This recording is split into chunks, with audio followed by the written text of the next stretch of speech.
દિલ્હીમાં સોનિયા ગાંધીના નિવાસસ્થાને બેઠક કોંગ્રેસ નેતાઓની બેઠક પૂર્ણ થઈ ચૂકી છે। પ્રશાંત કિશોરે 2024 માટેનું પ્રેઝન્ટેશન આપ્યું છે। 2024ની લોકસભામાં ચૂંટણી સુધીનું પ્રેઝન્ટેશન આપવામાં આવ્યું। કોંગ્રેસના મહત્વના નેતાઓ પણ હાજર રહ્યા। તો પ્રશાંત કિશોર જે ખૂબ જ મહત્વપૂર્ણ ભૂમિકા નિભાવે છે તમામ ચૂંટણીઓને લઈને। फोन लाइन पर संवाददाता रचना जोड़ाया है, तेमनी पासेथी वधु माहिती लईए। रचना, कांग्रेस की खूब जरूरी जो ये मीटिंग है वो खत्म हुई है और साथ ही प्रेजेंटेशन बताया गया है प्रशांत किशोर द्वारा, जो कि कह सकते हैं कि बहुत ही महत्व के इंसान है इस चुनाव को लेके।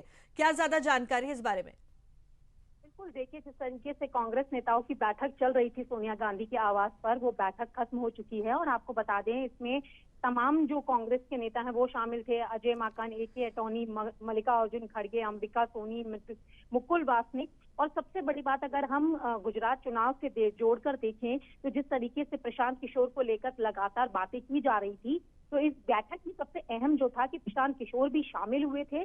और बताया जा रहा है सूत्रों के हवाले से कि 2024 लोकसभा चुनाव तक का उन्होंने प्रेजेंटेशन दिया है, क्योंकि पहले भी जब प्रशांत किशोर के कांग्रेस में शामिल होने की बात हुई थी तो हमने ये खबर पहले भी बताई थी कि प्रशांत किशोर ने कहा है कि वो 2024 तक का एक पूरी स्ट्रैटेजी बनाना चाहते हैं और इसी को लेकर आज ये प्रेजेंटेशन दिया गया है। तो अब काफी ज्यादा महत्वपूर्ण हो जाता है, क्योंकि विधानसभा गुजरात के चुनाव आने वाले हैं। ऐसे में पीके की जो भूमिका रहेगी, किस तरीके की स्ट्रैटेजी रहेगी, क्या कुछ आगे रहने वाला है, तो ये तमाम बातों पर जाहिर सी बात है कि इस बैठक में बात की गई, एक प्रेजेंटेशन दिया गया और आगे की क्या रणनीति होगी इसका भी खुलासा जल्दी ही होगा। बिल्कुल रचना, अगर हम प्रशांत किशोर का इतिहास देखें तो जिन जिन पार्टियों के साथ वो पहले जुड़े और चुनाव में उन्होंने मदद की, उनको काफी फायदा हुआ है पहले, और अब वो कांग्रेस के साथ जुड़े हैं। आशा का किरण कह सकते हैं हम प्रशांत किशोर को कांग्रेस के लिए अभी की परिस्थिति को अगर देखें तो।